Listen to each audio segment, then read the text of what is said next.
emergency for the first time in about... This is Jim, and Receiving this message. We are Ken Jennings and John Roderick. We speak to you from our present, which we can only assume is your distant past, the turbulent time that was the early 21st century. Fearing the great cataclysm that will surely befall our civilization, we began this monumental reference of strange and obscure human knowledge. These recordings represent our attempt to compile and preserve wonders and esoterica that would otherwise be lost. So whether you're listening from an advanced civilization or have just reinvented the technology to decrypt our transmissions, this is our legacy to you. This is our time capsule. This is the Omnibus.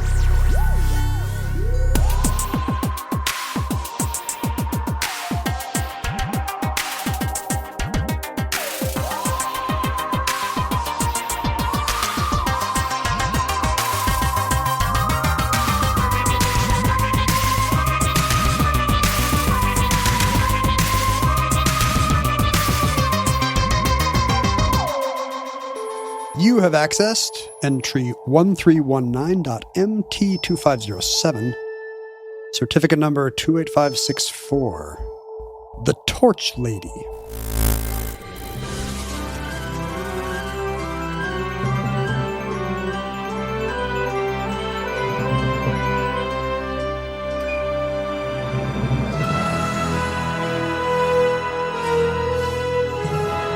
We talk a lot on the show about you loving the movies.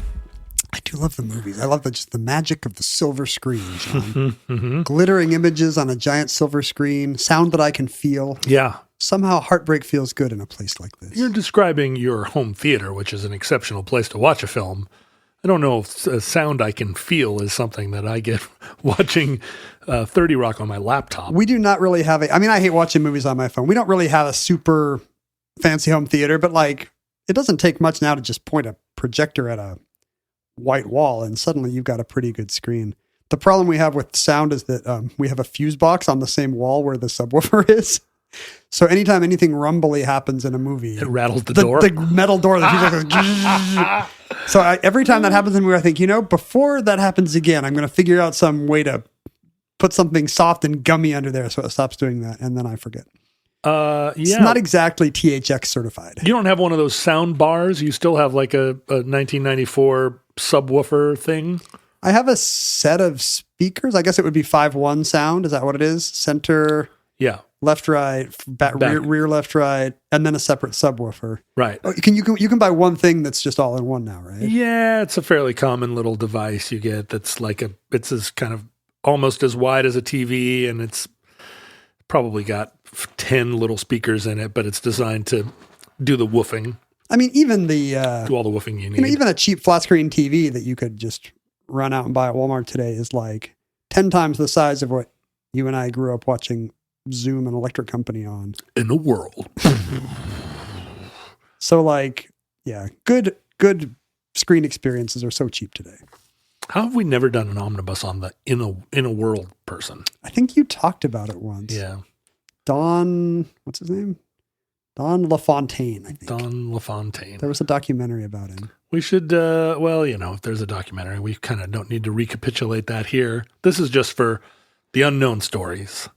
Or we could just cheat and retell the documentary in podcast form. Maybe we should do that. We should do a whole series where we just watch documentaries and then talk about what we found. Did you know that it was really hard to see the CEO of General Motors in the late 80s in Flint, Michigan?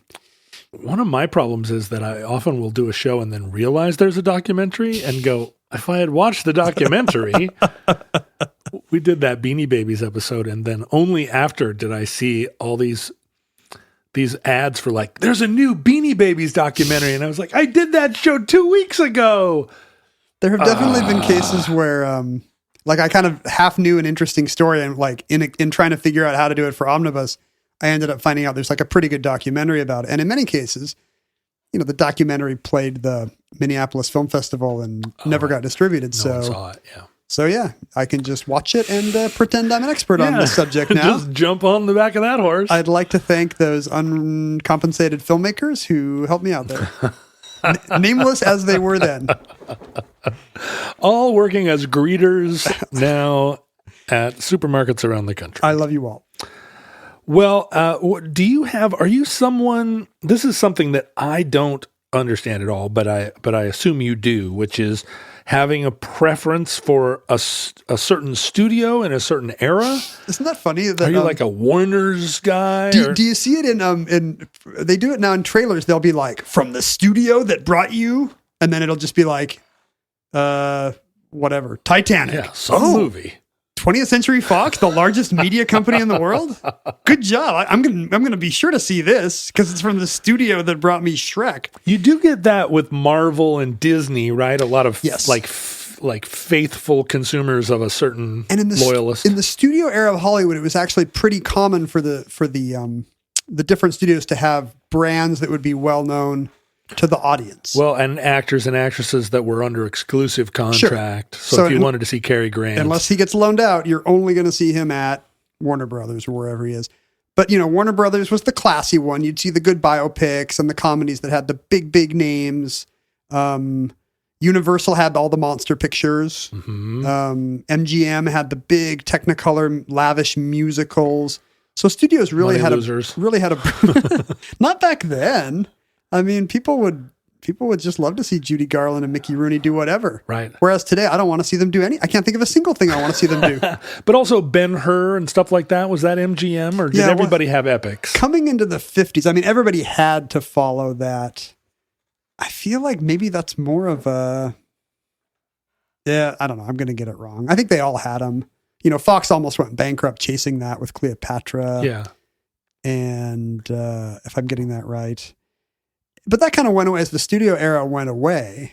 What was Columbia Pictures known for? I don't know if I have a good answer. I mean, you had a like a thumbnail sketch of every other movie studio, but Columbia didn't have its own identity.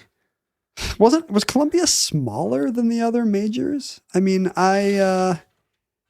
really, the only company, you mentioned Disney, and that's amazing because Disney maintained its brand as, your one-stop shopping place for the best engineered family entertainment from like the late 20s until today. And they candidly did it they went through a dark time in the 70s after Walt died, but right. They mostly did it with acquisitions. So did we all. Oh man, it's a rough couple of years for me. But they mostly did it with acquisitions. They found out people liked the Muppets, so they bought the Muppets. They found out people liked Star Wars, so they bought the Star Wars. Ditto for Marvel and then Fox. And I mean, I don't know if Columbia actually had a. Well, Columbia was a small studio in the 20s, but they became. And some of it was Capra was at Columbia. Yeah, some of it was acquisitions, but they became one of the big five studios along the way, and now are one of the I guess they're the third largest movie studio in the world. Well, I think Sony bought them sometime in the 80s or 90s. When I go down to tape Jeopardy at Sony, it's on the Columbia Studios lot. I mean, it's now called the Sony lot. It's the old MGM lot, actually. So the thing you first see, which is kind of for the visitors, is a massive rainbow. Yeah, because Wizard of Oz was shot on the MGM lot. But there's something I walk by that has a big Sony logo, and then it also has a giant Columbia Pictures logo as well. So they've kept up that. Well, what's on the water tower? What does it say up there? Sony now? Because it used to say Columbia, right? Wasn't that part of their branding? I feel like there's like Spider-Man posters. It says Sony Pictures now. It says Sony. Yeah. Also, there's Spider-Man everywhere and a giant 4-story tall Alex Trebek. Oh, isn't that nice? Which is what you want. Yeah, we miss him. Columbia had the Three Stooges. It was a prominent studio throughout the 30s and 40s. Rita Hayworth was their big star, and of course, my dad, every time he got into his airplane during the war, he would kiss his picture of Rita Hayworth goodbye. He wasn't a Bette Davis guy. I love Jean Arthur, who was that's nice. Who was a big she was on all those Capra movies. She was a big Columbia star. But I think we all know from the Columbia Pictures logo, as we would say in on the Lower East Side. We all know from that logo. I don't know from logos, John. I'm just a kid from the streets. The Columbia Pictures logo of a woman holding a torch, the Lady Liberty. Is that of who it is? Columbia The Lady Pictures. Liberty? Well, she very much resembles the Statue of Liberty when you think about it. I In mean, that it's a woman with a torch in her a right woman hand. with a torch, and she's wearing a robe, like a classical robe. Right. She's not a covered in toga. oxidized copper. And she doesn't have, she does have no, she doesn't have headgear. So at first, the very earliest Columbia Pictures logo, she was wearing quite an elaborate headdress, not quite a Statue of Liberty, but a maybe a more erect, almost Babylonian kind of a Phrygian crown. cap, or Yeah. no, it's a crown. Crownish. I mean, it's kind of hard to exactly piece out what it is. It has just occurred to me now that the reason why that's the logo is because Columbia has a history of being a female symbol, right? Right. Well, Columbia, the term was used for the Americas, and she was personified by a woman. When did we get away from that? How did we get Uncle Sam? Was it the patriarchy? So yeah, it's always the patriarchy. I don't think people are going to remember that the personification of America in the 19th century and after was a classically dressed woman, right? Right. And she was, she was applied to all the Americas, to the New World from a time. Sure, Columbus. Yeah, right. And in a way, I think personifying her as Columbia enabled us to, from 17th century, it was a pivot away from associating the continent with Christopher Columbus himself, and became a way of District of Columbia isn't named after Christopher Columbus. It's named after the goddess Columbia, who was kind of a legendary New World figure. Right. Is there an attempt to compete with the old world that has, Marianne, like this kind of legendary female symbol of France, the one you see in Liberty leading the people, or whatever that painting is? Early depictions of Columbia, she was a Native American. Oh, that makes more sense. And then, she kind of gradually got more and more Gaelic. I mean, honestly, it's the kind of thing where if it was still a Native American woman today, it would probably have to go away for other reasons, like 19th century and, old representations of Native Americans as symbols for modern American culture have not fared real well. Yeah. And that, the idealized image of a Native American Columbia kind of coexisted with the more pre Uncle Sam, in her Greco-Roman robes. Yeah, exactly. With with the stars and stripes behind her. Like, I think the Columbian Exposition, the Chicago World's Fair, which was some anniversary, right? It was 1892. 400 years since Columbus. And there were depictions kind of side by side. I've seen a statue of Columbia from the exposition where she is, kind of a Pocahontas. Oh, right. And Britain has Britannia. That's probably what we're competing with, right? Kind of an Amazon type warrior with a feathered helmet and a shield. Yeah, and that is the original logo of Columbia Pictures. So Columbia Pictures, originally founded in 1919, was called the Cohen-Brandt-Cohen CBC film company in its early years. Two Cohens and a Brandt. And you know what that gets you, 2 Cohens and a Brandt. I actually don't. No, you can't even get a subway ride for 2 Cohens and a Brandt. But by 1924, they had chosen Columbia as their as the name of their studio, and they chose, of course, that image of Columbia as a Roman goddess.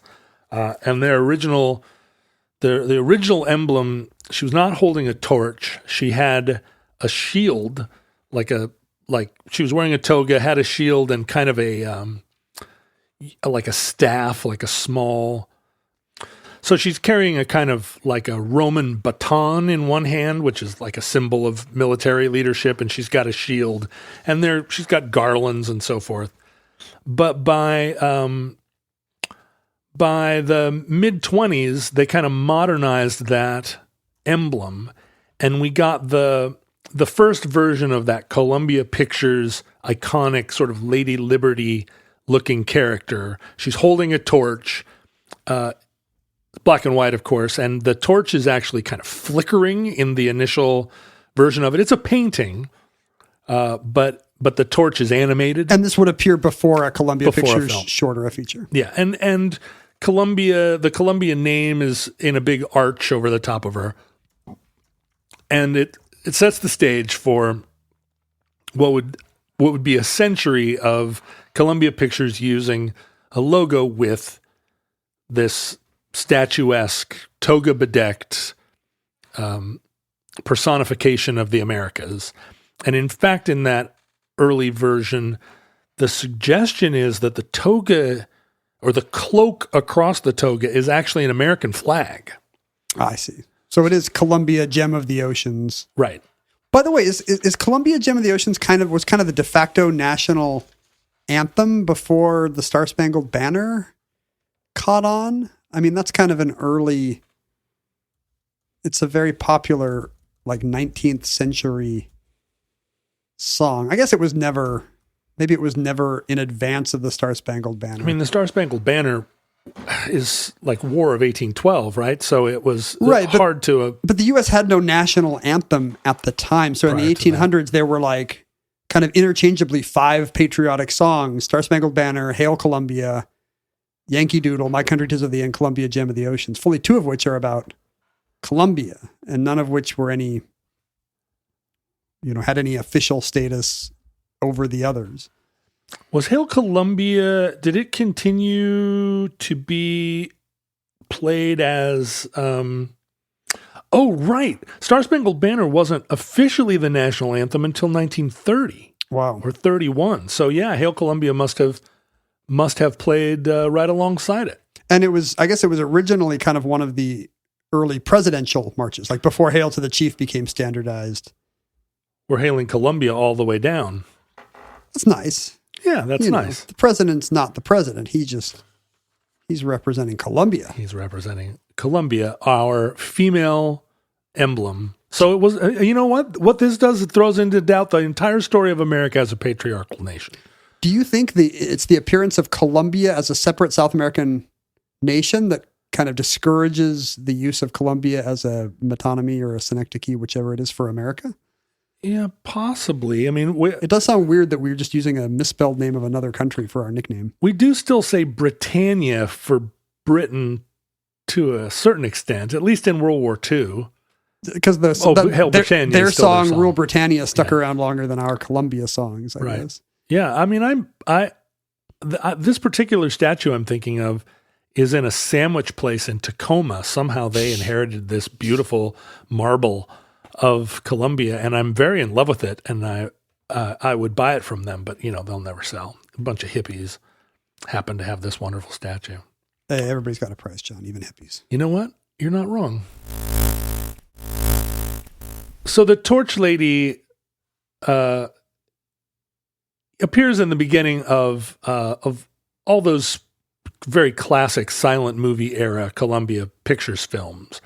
But the one we know best, the classic logo that lasted the longest, that appears in front of Columbia Pictures throughout their heyday and all the way into the mid-70s, appeared for the first time in 1936. And it is a very identifiable Lady Columbia in the same model of the earlier versions from the 20s. But she looks like a very specific person. She looks like a very specific person. Photorealistic. That's right. And she has a lot of the kind of identifying characteristics that we think of. She's standing on a pedestal now instead of just... It's terrible how we do that to women, John. Yep. We put her right up on a pedestal. There are a bunch of like floaty clouds behind her. So she's standing either on a mountaintop or on a pedestal that is also a spaceship or on top of a spaceship. She's lost her headdress. And the American flag is still an element. Do Oh, you is see that right? Do you see that? me It's look still a suggestion. Is it that blue? Is it the blue thing she's wrapped in? Is Yeah. It's still intended as a Oh, right. it's a hat tip to the American flag. It's got blue and red in it. Yeah. And this becomes the logo all the way through the big years, what would you call it? The Hollywood heyday. Golden age of Hollywood. And it survives through the transition to color. So it becomes the same logo becomes now a color logo. It's not, the transition to color doesn't result in a redesign. But one of the big revelations of the transition to color is it turns out that the Columbia lady is a redhead.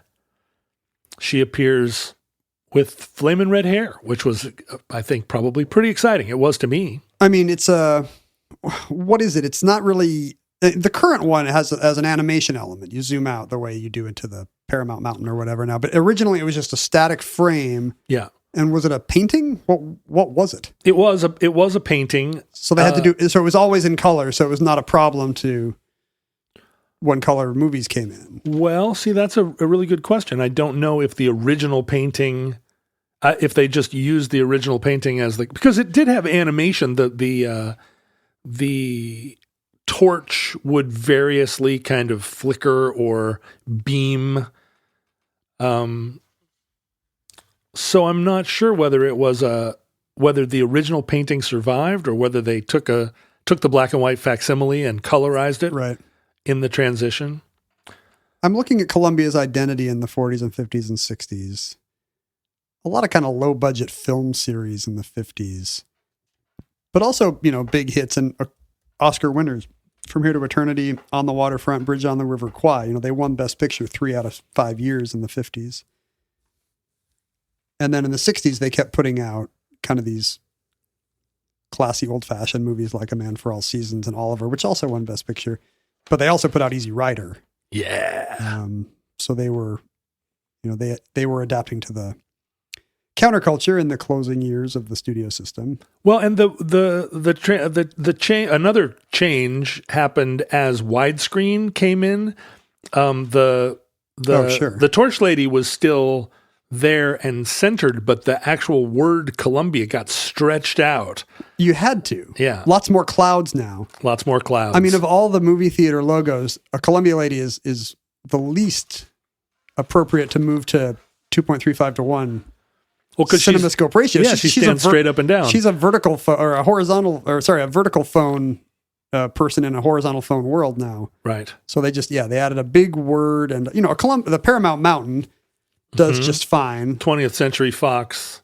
Whatever that big searchlight thing is. Yeah. The MGM line, they just had to add more scrolly stuff to the side of it. Right. But this definitely becomes a very big cloud. And really, it's funny to look at the two logos next to each other because the typeface is the same.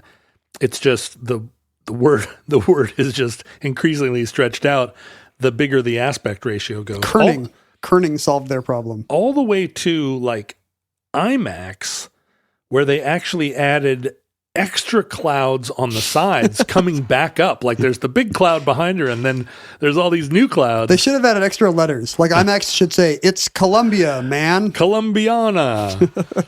It's funny that these, all these little things which were drawn or shot like in the 20s and 30s have to continually be revived every decade, with now the Paramount Mountain has a camera flying through it, and now the Disney Castle has a train going in front of it, and they got rid of the 20th Century on the Fox, they got rid of the Fox from the 20th Century logo. Yeah. Well, and that happened here too.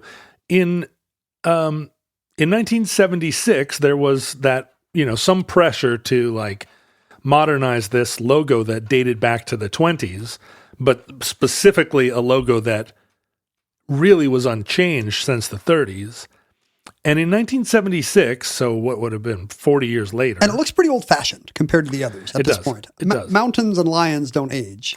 But a shield that says WB can look the same. but Lady Liberty, a lady in a toga with a torch. It looks weirder in front of Taxi Driver than it probably did in front of a Capra movie. And the typeface of the word Columbia is very much. You could see if you had looked at it for years and years and years that it would be that it would seem a little bit stuck in time.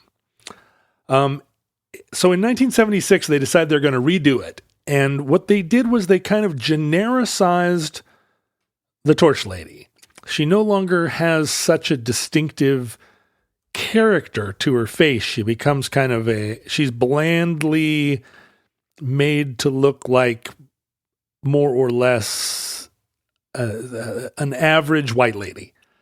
And she's given a kind of, she's just, if it can be said to be slightly out of focus almost. She's de-emphasized as a unique character. And they put in an animation where that starts with the Columbia logo, and then we zoom in on the torch, and then the torch becomes, remember that stylized Columbia Pictures kind of sun? Yeah, rays appear. Triangular rays. And and then it's the new Columbia logo, which is Columbia Pictures, and it's got like a white sun and then a blue halo around it. A lot of the studios tried to redo their logos around that time in kind of misfiery ways. MGM briefly got rid of the lion. If you watch the 2001 Space Odyssey, I think it has this weird kind of MGM stylized lion that looks like this Columbia logo. Because this is around the same time that, NBC went to that big chunky N, and everybody wanted a more graphic, forward-friendly idea, and some of them were just terrible. And it was a real revolution in Hollywood too. This was new Hollywood, and we were leaving behind all the very, very, very problematic aspects of old Hollywood, and we were going to make, in theory, we were going to, yeah, that's right. Inshallah, again, as we say. And in fact, Harry Cohen, who was president of Columbia through all of that mid-century period, was, reputedly a terrible Weinstein type of Hollywood sex criminal. But then he died in the late 50s and got what's coming to him. Yeah, well, that's right. He's in hell. He ended up dead, like they all did, like all the bad people did of the past. Speaking of people who ended up dead, do we know anything about the models for the Torch Lady? Like who? Is it just an artist's impression? Well, so by the 60s, there was already curiosity about, wait a minute, we've been looking at this very distinctive and particular woman in the front of all these Columbia Pictures. And she's very pretty. And who is she? What's her number? And it was immediately clear that no one knew.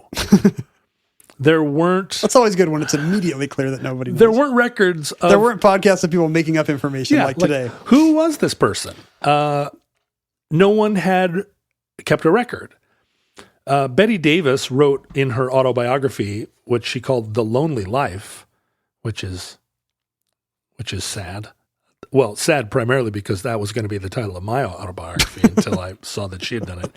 But in 1962, she wrote that the original Columbia Picture, and not the original, because the woman that posed for the Roman goddess with the shield in the mid-20s lost to time. There's just no kind of record of her. All of the Harry Cohen had her murdered the next day. That's right. All of the women who have been proposed as the model, they all are of the next era, the early 30s version, and in particular the 1936 redesign. But Betty Davis said that a Columbia bit player by the name of Claudia Dell had posed for the original painting. And, this was an era when there were a lot of people kind of hanging around the studio under very low money contracts to just be background players, bit players, so many, the classic era of Hollywood. Pretty girls from all over the Midwest who all showed up with their hat box and hoping to break into the movies. And Claudia Dell was not ever make it into like the credits of a film. I think she was in a Warner Brothers. Sorry, got to walk that back. Claudia Dell actually made it into the picture. She starred in the Warner Brothers musical Sweet Kitty Bellairs, but for most of the time she was kind of under contract as a player at Columbia. You know, she was just doing, as she described it, you know, you just kind of do whatever they want you to do.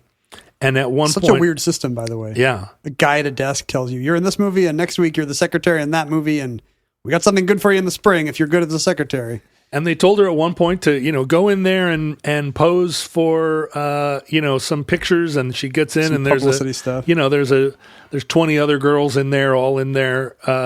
in their togas? Well, or like they drape a sheet over them and take a picture, and she didn't really think more about it until she was sitting in the movies one day and saw the Columbia logo, and she was like, "It's me!" But it didn't get... She couldn't prove it, and Betty Davis said this kind of offhandedly in her book. No one could really research it. Mm-hmm. But there was another... in 1976... People magazine came out saying that that another bit player by the name of Jane Bartholomew had a similar story. And again had no real. She was a bit player that ended up with no screen credits and just kind of like lived in the studio ecosystem. And a lot of times, you know, people that were part of that universe would end up kind of tangentially moving into the office, and then would get married to, you know, somebody that worked in the studio, and they stayed kind of in the Hollywood ecosystem, but didn't end up in the movies. Jane Bartholomew had a similar story, you know, called in with a whole gaggle of other actresses who were just being told, like, here's what you're going to do today. Here's your call. And again, kind of draped in a toga, pictures taken. It's funny how common this is with old-time images. There will be competing claims. Like, do you remember the VE? Is it the VE Day picture, the kissing in Times Square? Is that VE or VJ Day? That's VJ Day. There's like 5 or 6 people who swear on a stack of Bibles that it's them. Yeah. And I was there, and I got kissed exactly that way. They can't all be publicity seekers. I recognize her. She was a nurse in my hospital. Those are my shoes. They can't all be right. Well, and in particular with the Columbia logo, she's just a very distinctive looking person. And although it's been transmitted into a painting, it's still, you know, it's not just generic lady. She has unique characteristics. So people in 76 made a stand that it was Jane Bartholomew. But in 1987, People came out with a different story. People magazine, stick to your story. I guess you got to embrace the science that's how science works. That's right. When there's new hypotheses. A bit player on the Columbia lot who did appear in Wizard of Oz as just a kind of, you know, character in the background, by the name of Amelia Batchelor, had a story where she was called in and actually modeled for an Italian painter who sat and painted in oil while she stood in a toga. I guess you would have lots of different versions of a corporate logo for different purposes, right? Except people could remember this for a mural or for some other. But there's no picture that comes out that has a different version of this logo. Maybe what I'm saying is maybe it's not for a movie. Oh, you know, hanging in someone's office. Sure, it's for a brochure. It's for a trade show. I don't know. I guess all of these are in contention for the classic logo. And I think all of these women had the experience of being in a movie theater, seeing the logo appear on the screen, remembering their experience posing for it, and recognizing themselves in the painting. but maybe one of the more credible claims to the throne, claims to the pedestal. It's a bit of a shade, but okay. Was the actress Evelyn Venable, who was, had many roles on Columbia. She was in Death Takes a Holiday. She's the voice and characterization of the Blue Fairy in Pinocchio. That's just what I was going to say. Yeah. So she's a well-known actress of the time, a famous beauty, and also had a recollection of posing during this period as the girl holding a torch and a toga. Maybe Harry Cohn had 20 girls in every Friday night and put them in togas for reasons of his own. That's right. He picked them all because they all looked the same. Evelyn Venable had a lot of these people had very interesting lives after their initial early 30s stint as toga models. Evelyn Venable went on to teach Greek and Latin at UCLA. Huh. But a couple of the women married film producers. It was a heady time, as we so often say. So many heady times in the past.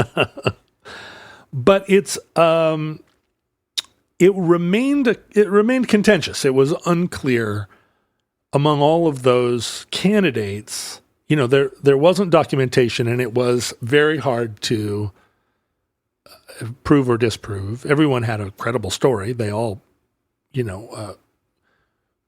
had this experience, and you put them up next to the Columbia logo, and you're like, yeah, I guess you that could be you. Just like all the nurses that kissed a sailor in Times Square. In 1992, so after the weird late 70s era where they tried to do this new thing where they zoomed in on a modern logo and the model became very generic. In 81, they returned to the traditional torch lady. Oh, is that right? Yeah. I think I associate the weird one with the movie Annie. I think the Annie movie has the weird graphic torch. Yeah, everything that would have been there in the late 70s. But then they went back to the painted lady? 81, they realized, no. The classic logo is actually pretty fresh. But they put her on a much bigger pedestal, and they draped her with more rags. So she looks a lot. She's burdened?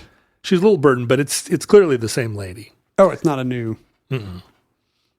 And it isn't until the 90s that Columbia says, we need to redo this. Like, there's a lot more going on in the title sequences of movies now, and we want to keep the same vibe, but we need a more flexible set of those paintings, right? I mean, there's so many different ways, as you say, to use them and employ them, so many different kinds of film now, aspect ratios and whatnot. And we need like a base level that's not based on this 1936 artwork. Right. And so they hire a painter by the name of Michael Diaz, who is a New Orleans painter.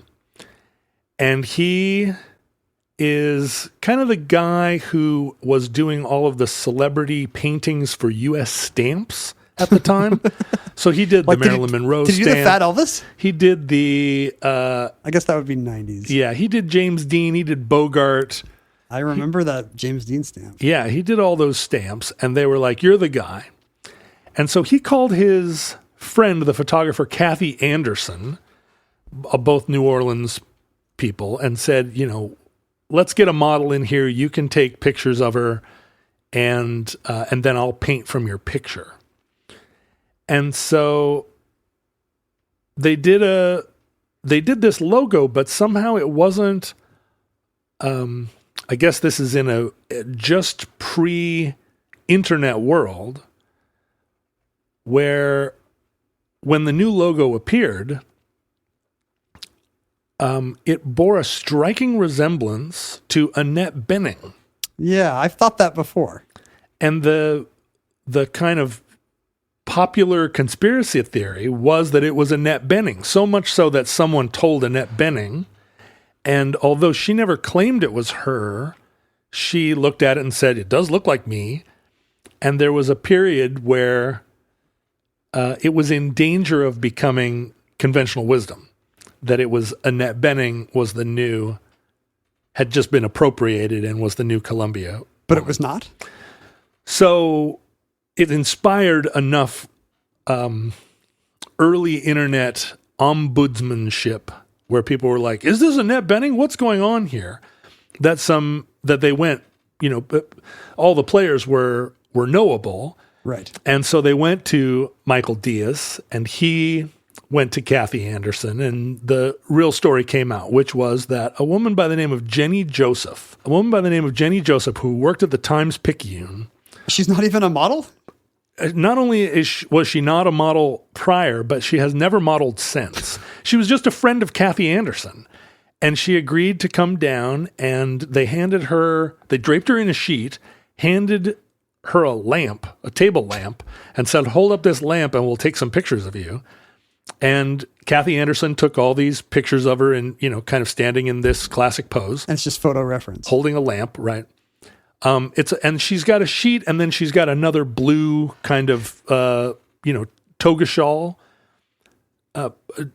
Diaz was told to leave the American flag out because in this latest version, well, Sony bought Columbia in 89. Right. So time to redo it and make it a more international thing. But so Jenny Joseph, there are all these wonderful photographs of her, and she is the Columbia woman, right? I wonder if people recognized her on the street. Are you the Columbia lady? She's just a little bit idealized in the painting. Yeah, because it's a painting of a photo of her. It's a painting of a photo, right? And so there's just enough that you could pass her in the street and go like, oh, you look like Annette Bening. I mean, Diaz mostly just probably wants the play of light, and he's a painter. He needs reference. Yeah, but he's not doing a portrait of her necessarily. It's a very 3D painting. I mean, it's very from life. Imagine if you just help out a friend once for like half an hour, and then you're Chef Boyardee for 50 years. And that's been her experience. Like, she's gone on and lived a normal life, in journalism. Yeah, journalist, a wife and mother. And every time she goes to the movies and it's a Columbia picture, there she is, instantly recognizable to everyone she knows. And she reports that it's the thing kind of like you, where you've got kids that don't think the thing you do is cool, but because you were on The Simpsons or whatever, right. you're like cool for the one thing. She's like, no, your mom is cool. Look, here I am again. Have you seen the movie where it is Annette Bening? Have you heard of this? Yeah. Well, so then that was such an internet rumor that an Annette Bening movie. It was this terrible Warren Beatty misfire with Gary Shandling called What Planet Are You From? Yeah, What Planet Are You From? And I think Mike Nichols directed it as a favor to Warren and Annette or somebody, and then it just turned out to be a terrible movie, and Mike Nichols and Gary Shandling hated each other. And Mike Nichols ripped off his eyebrows and threw them at Gary Shandling. But they actually superimposed Annette Bening's face on it, and Columbia thought that the whole thing was such a lark that they agreed. Yeah. They were like, yeah, sure, put Annette Bening's face on there. But there was a history of this. Have you seen there's a 70s disco movie where the Columbia lady just breaks into animated right. disco dance? Like, it turns out she's got like kind of a bell-bottoms outfit on under her toga, and she does a few disco steps. There's nothing that a Hollywood studio wants more than to be hip and new and modern. They're certainly doing a lot of that with the Hollywood logos now. Like, it's no longer a surprise when I remember going to Waterworld in 1990, whenever that came out, and seeing in the Universal logo the oceans overflow and cover the continents. Yeah. And I was like, whoa, they reanimated the logo just for the movie. And now it happens all the time. Yeah. There's nothing new under the sun, and everything that was once cool is now corny. Even Waterworld, which was the epitome of cool when it came out. Well, in a final wrinkle, after the revelation that the model of the contemporary Columbia logo is a real person, and her name is Jenny Joseph, and the kind of fun reveal that she was not a professional model, that this was all just an afternoon's lark, and that Kathy Anderson was like, oh, I know a pretty lady. Yeah. She'll come down and hold up this desk lamp. And all of the wonderful photos there, they're candid photos from the session of her just kind of sitting and being a sad Keanu staring off into space during the photo session because, her arm was tired. And so it's wonderful to see all these pictures of the Columbia lady, except, Just eating a sandwich. Yeah, hiking up her toga to reveal her regular shoes. But then a new discovery of some very old photographs from the 1930s shed new light on the original Columbia. There are late-breaking lady. developments in the Columbia lady story. In the 1930s, a woman by the name of Rose Edna Turillo worked for Columbia Pictures in New York.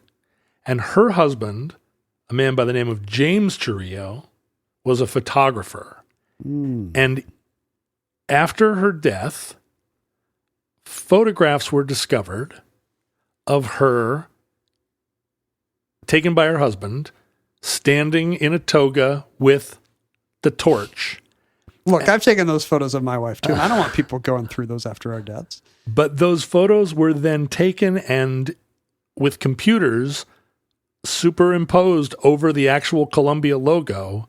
And it was determined that in fact, it was those exact photos, and she is the Columbia Pictures torch lady. This is what we love on Omnibus, when late-breaking computer research gives us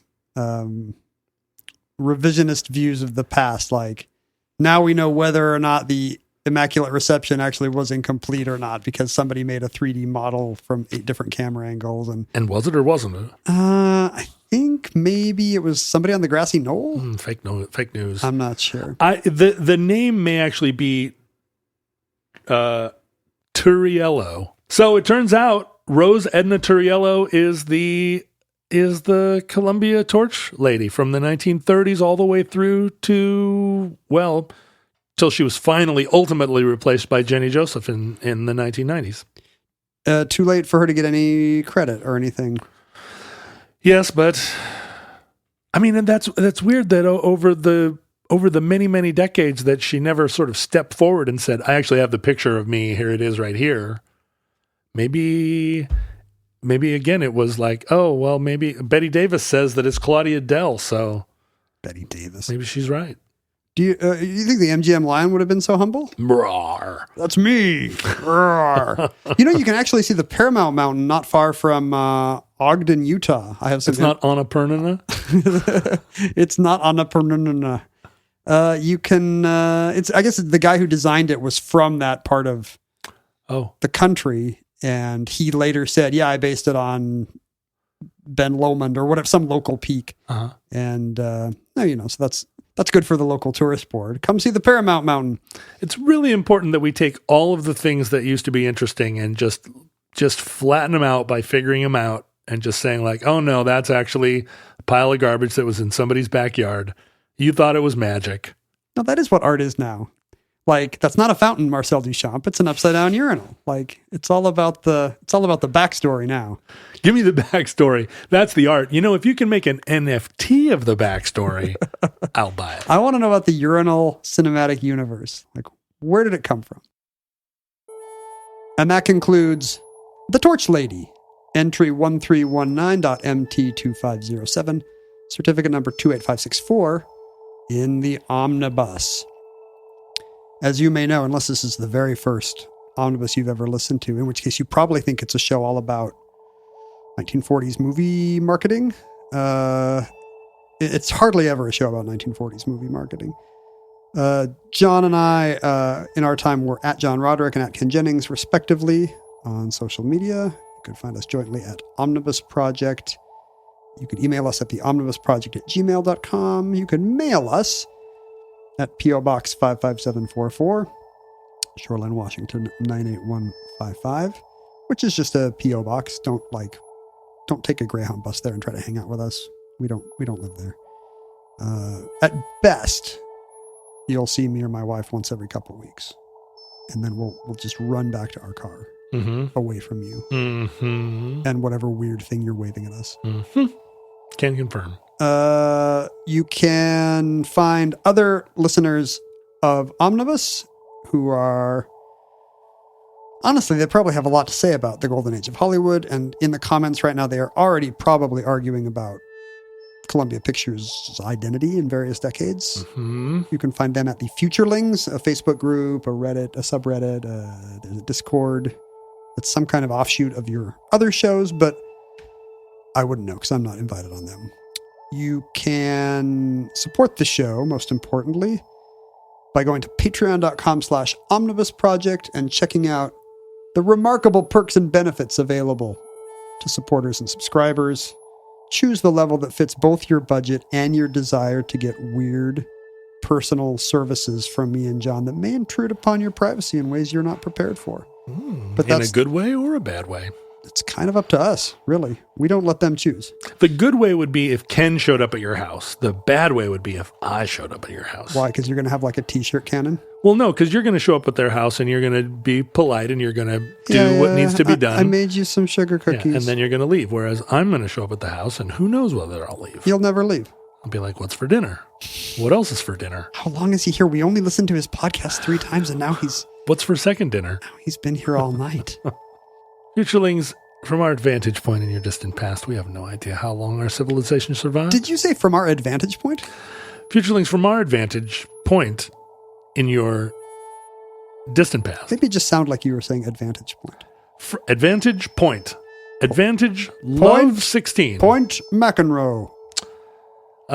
We have no idea how long our civilization survived or whether you will recognize us from our painted images that appear before every episode in the future cast of Omnibus, whether those images are even us at all or whether they're just paintings of Ken dolls and a bunch of odd bearded men claim to be the model for the so-called John Roderick animation.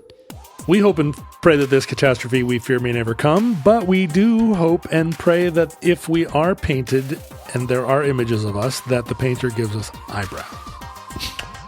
If the worst comes soon, this recording, like all our recordings, may have been our final word, but if Providence allows, we hope to be back with you soon for another entry in the Omnibus.